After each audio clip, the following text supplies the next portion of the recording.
ममता भक्ति ज्ञान आप सभी दर्शकों का अभिनंदन करती हैं। हरितालिका तीज व्रत 18 सितंबर सोमवार के दिन रखा जाएगा। हरितालिका व्रत पूजा के लिए दिन में 3 शुभ मुहूर्त है जो इस प्रकार है।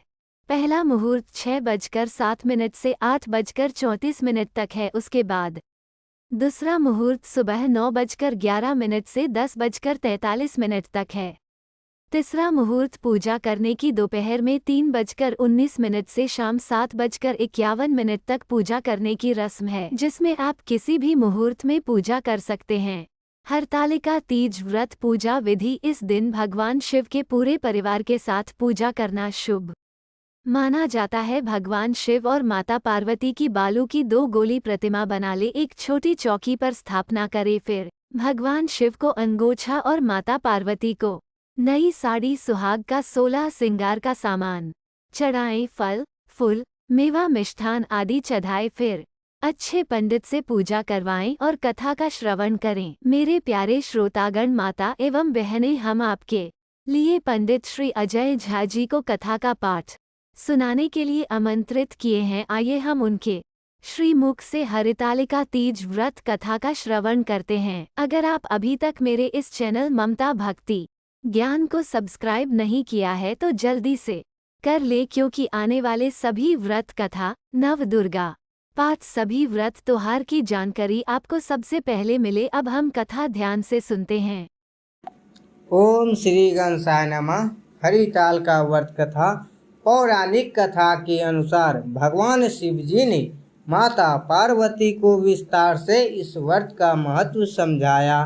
माता गौरा ने सती के बाद हिमालय के घर पार्वती के रूप में जन्म लिए।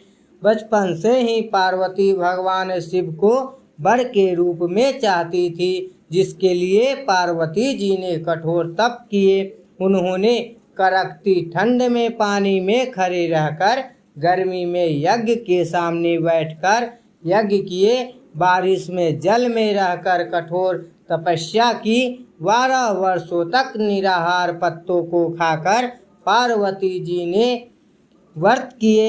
उनकी इस निष्ठा से प्रभावित होकर भगवान विष्णु ने हिमालय से पार्वती जी का हाथ विवाह हेतु मांगा, जिससे हिमालय बहुत प्रसन्न हुए और पार्वती जी को विवाह की बात बताई, जिससे पार्वती जी दुखी हो गई और अपनी व्यथा सखी से कही और जीवन त्याग देने की बात कहने लगी। जिस पर सखी ने कहा, यह वक्त ऐसी सोच का नहीं है, और सखी पार्वती को हरकर वन में ले गई, जहाँ पार्वती ने छिपकर तपस्या की, जहाँ पार्वती को शिव ने आशीर्वाद दिए और पति रूप में मिलने का वर दिए। हिमालय ने बहुत खोज पर पार्वती ना मिली। बहुत वक्त बाद जब पार्वती मिली, तब हिमालय ने इस दुख और तपस्या का कारण पूछे। तब पार्वती ने अपने मन की बात पिता से कही। इसके बाद पुत्री हट के कारण पिता हिमालय ने पार्वती का विवाह शिव जी से तय कर दिए। इस प्रकार हरितालिका तीज व्रत के प्रभाव से माता पार्वती का विवाह भगवान शिव से संपन्न हुआ। उस दिन से हरितालिका तीज व्रत के रूप में मनाया जाता है। एवं पूजन प्रतिवर्ष भादो की शुक्ल पक्ष की तृतीया को मनाई जाती है।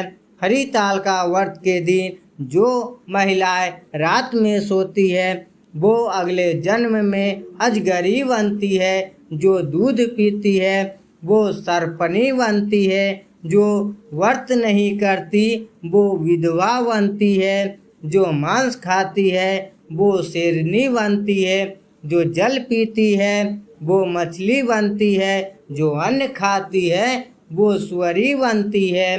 जो फल खाती है वो बंदरिया बनती है। इस प्रकार जो शक्कर खाती है वो मक्खी बनती है।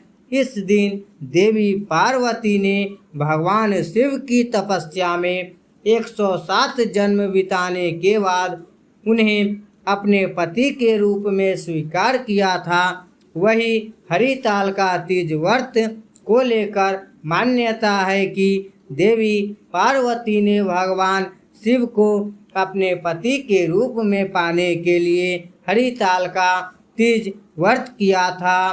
प्रेम से बोलिए माता पार्वती की जय।